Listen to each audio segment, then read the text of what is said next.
नमस्कार दोस्तों, मैं रंजीत कुमार ईडू मास्टर भाई रंजीत से। आज आप लोग के सामने जो है एक नया चैप्टर में लेकर आ रहा हूँ, जिसका नाम है नियंत्रण एवं समन्वय, control and coordination. Last time ने हमने पढ़ा था कि जीवन क्या है और वो कैसे चलता है। तो हमारे जीवन जो है, मानव है और फिर पेड़ पौधे हैं, तो इसका जो है कंट्रोल कोऑर्डिनेशन कैसे होता है। तो नियंत्रण एवं समन्वय, तो नियंत्रण किसे कहते हैं? शरीर की सभी क्रियाओं को सही समय पर सही तरीके से एक दूसरे से जोड़कर काम कराना ही नियंत्रण कहलाता है। हमारे शरीर में यह कार्य दो मुख्य प्रणालियां करती है। पहला है तंत्रिका तंत्र, जिसको नर्वस सिस्टम बोलते हैं, और दूसरा है अंतःस्रावी तंत्र, हार्मोन तंत्र, जिसको इंडोक्राइन सिस्टम कहते हैं। और हमारे जीवन में देखिए, गति और मूवमेंट, सजीवों की पहचान हम कैसे करते हैं? सजीवों की पहचान हम अक्सर गति को जीवन से जोड़ते हैं। वृद्धि वाली गति, बीज का अंकुरित होना, पौधे का बढ़ना।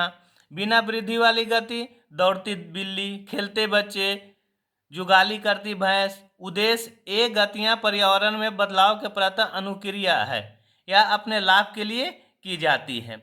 अब हम पढ़े हैं कि नियंत्रण जो है हमारे शरीर में दो तरह से है, तंत्रिका तंत्र और अंतःस्रावी तंत्र। तो अब हम लोग पढ़ते हैं कि तंत्रिका तंत्र में क्या है। तो तंत्रिका तंत्र में मुख्य रूप से तीन भाग है। तंत्रिका तंत्र तीन मुख्य भाग है। नर्वस सिस्टम, पहला है मस्तिष्क, ब्रेन, दूसरा है रीढ़ की हड्डी, मेरुरज्जी, स्पाइनल कोड बोलते हैं, और तीसरा है तंत्रिकाएं, जिसको नर्व से बोलते हैं। अब हम लोग आते हैं, हमारे शरीर के सूचना का संचारण एवं तंत्र द्वारा होता है। पहला आता है मस्तिष्क। हमारे शरीर का नियंत्रण केंद्र क्या है? मस्तिष्क है। मस्तिष्क के भाग कौन कौन सा है? मस्तिष्क का भाग है, तीन भाग में मस्तिष्क को बांटा गया। अग्र मस्तिष्क जिसको हम लोग फोर ब्रेन बोलते हैं, यह मुख्य सोचने वाला भाग है। यह सुनने, देखने, सूंघने और याद रखने का कार्य करता है। भूख भूख का भी केंद्र यही है। दूसरा है मध्य, जिसको हम लोग मिड ब्रेन बोलते हैं। यह अनैच्छिक क्रियाओं को नियंत्रित करता है, जैसे सिर, गर्दन और आंखों की गति। हमारा शरीर तीन भाग में बटा है। पहला अग्र मस्तिष्क, जिसको फोरहेड बोलते हैं, दूसरा मध्य मस्तिष्क, जिसको मिड ब्रेन बोलते हैं, और तीसरा पार्श्व मस्तिष्क, जिसको हिंड ब्रेन बोलते हैं। इसमें अनुमस्तिष्क होते हैं, जो शरीर का संतुलन, जैसे साइकिल चलाना, मेंडुला जो रक्त दाब व लार जैसी क्रियाएं संभालता है।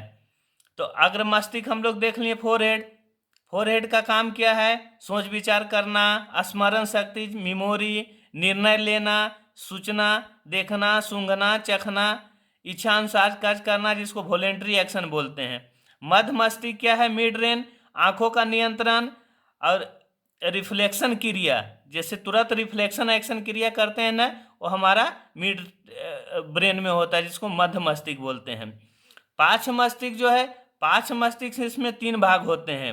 सेरिबेलम, संतुलन बनाए रखना, शरीर के मांसपेशियों का समन्वय। दूसरा होता है मेंडुला, अनैच्छिक क्रियाएं, जैसे सांस लेना, दिल की धड़कन, पाचन। ये जो है क्या होता है? पार्श्व मस्तिष्क में होता है। और तीसरा होता है पोंछ, जिसको नींद और जागरण नियंत्रित करता है। अब आते हैं दो दो चीज हम बोले थे। एक फिर आते हैं हम लोग मेरुरुजु, स्पाइनल, जिसको हम लोग बोलते हैं। तो मस्तिष्क और शरीर के बाकी हिस्सों के बीच संदेश पहुंचाता है। अब मस्तिष्क हम लोग पढ़ लिए, अब मस्तिष्क से शरीर तक कैसे जाएगा? तो मेरुरुजु, जिसको स्पाइनल कोड बोलते हैं, स्पाइनल कोड। और तीसरा है तंत्रिका तंत्र, जिसको हम लोग नर्वस सिस्टम बोलते हैं।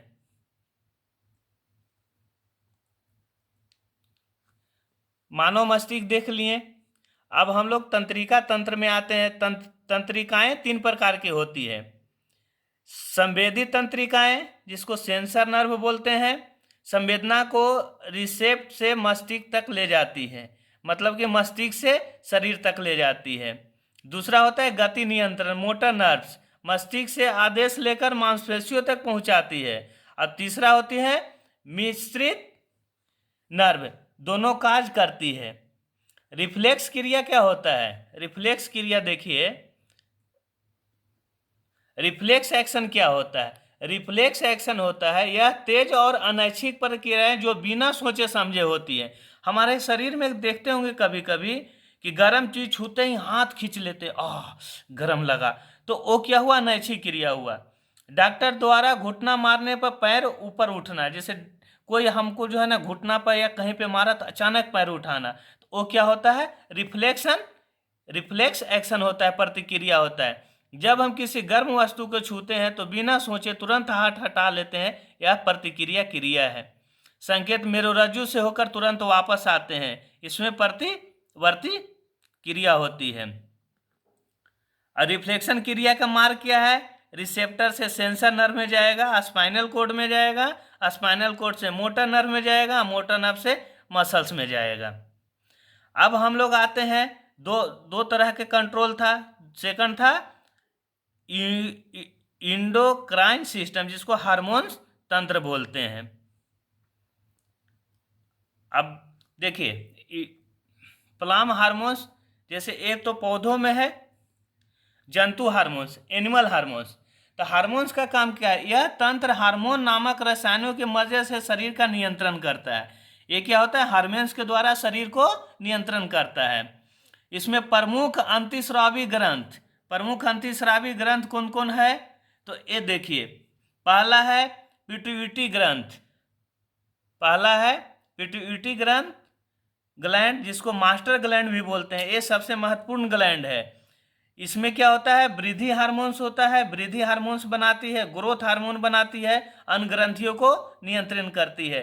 पहला है पिट्यूटरी ग्रंथ, इसका काम क्या है? मास्टर ग्लैंड है, सबसे महत्वपूर्ण है, वृद्धि हार्मोन बनाती है, ग्रोथ हार्मोन इसी में बनता है, और अन्य ग्रंथियों को भी नियंत्रण करता है। दूसरा है थायराइड ग्रंथि। थायराइड ग्रंथि क्या है? थायराइड हार्मोन बनाती है, शरीर की ऊर्जा व चयापचय को नियंत्रण करती है। आयोडीन की कमी से गोइटर मतलब घेंघा रोग होता है, यही थायराइड ग्लैंड से ही होता है। तीसरा होता है अग्नाशय, जिसके पैंक्रियास बोलते हैं।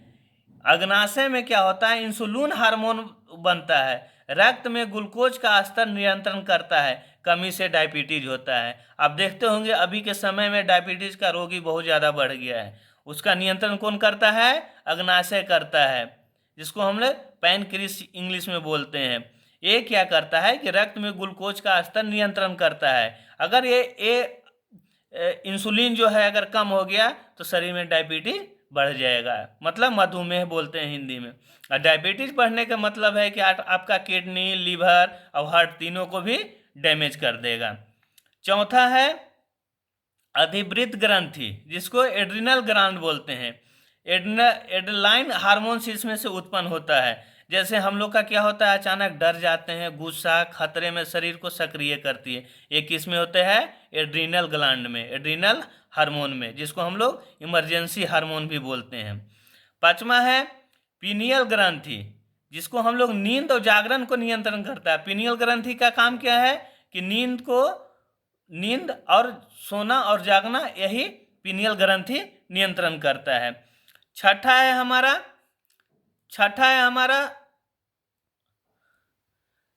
हमारा जो है ना यौन ग्रंथि, जिसको हम लोग सेक्स ग्लैंड बोलते हैं। पुरुष में क्या होता है? टेस्टिस होता है, टेस्टोस्टेरोन हार्मोन होता है, महिला में ओवरी होता है। अब हम लोग देखते हैं कि पौधों में नियंत्रण एवं समन्वय कैसे होता है।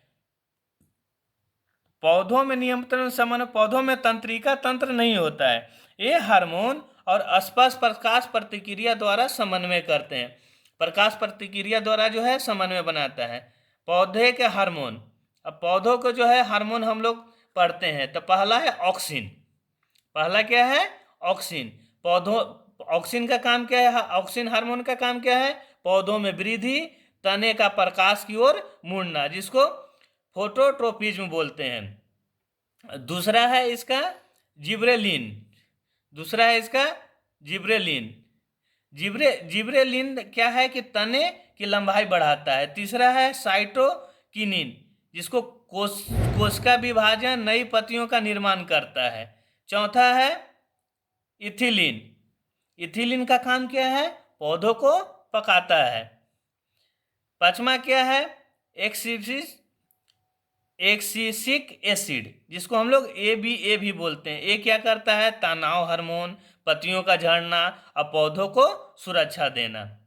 पौधों के उन्मुक्त प्रतिकार ट्रोपिज्म, जैसे फोटो। अब पौधों में क्या होता है कि अनुवर्तन ट्रोपिज्म प्रक्रिया होता है। तो पहला क्या होता है?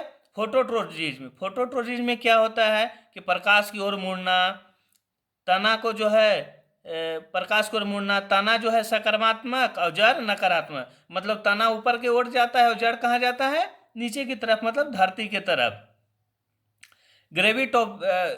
ग्रेविटोपिज्म। ग्रेविटोपिज्म क्या है कि गुरुत्वाकर्षण के कारण होता है। जड़ क्या है? सकारात्मक होता है और तना नकारात्मक, मतलब कि जड़ जो है धरती के नीचे जाता है और तना ऊपर की तरफ जाता है। तीसरा है थिग्मोट्रोपिज्म, स्पर्श प्रतिक्रिया, जैसे मटर की बेल का लिपटना। और चौथा होता है हाइड्रोट्रोपिज्म, पानी की ओर जड़ों का बढ़ना। देखते होंगे सरीसृपोला में जो है से वो क्या करता है कि पानी की ओर बढ़ता है। अब हम लोग इतना देखने के बाद एक निष्कर्ष पर आए हैं कि आखिर है क्या? तो नियंत्रण एवं समन्वय हमारे शरीर को व्यवस्थित रूप से काम करने में मदद करते हैं। तंत्रिका तंत्र तेज प्रतिक्रिया देता है। हार्मोन तंत्र धीरे लेकिन दीर्घकालीन प्रभाव देता है। पौधे हार्मोन और उन्मुक्त प्रतिक्रियाओं से अपना समन्वय करते हैं। ये रहा हम लोग का चैप्टर। इस चैप्टर में हम लोग बहुत कुछ सीखे कि हार्मोन्स कैसे होता है, हार्मोन्स का कंट्रोल से हमारा शरीर कैसे कैसे काम करता है, कौन सा हार्मोन्स नहीं रहेगा तो हमारे शरीर में क्या होता है, ये सारे चीज़ हमने पढ़े। मतलब कि नियंत्रण समन्वय में तंत्रिका तंत्र, नर्वस सिस्टम और अंतःस्रावी तंत्र। इस पर मैं बहुत जल्द ही जो है ना मल्टीपल क्वेश्चन भी लेकर आऊँगा। आप आए हैं, देखे हैं वीडियो, अच्छा लगे तो आप सब्सक्राइब और लाइक ज़रूर करें। धन्यवाद।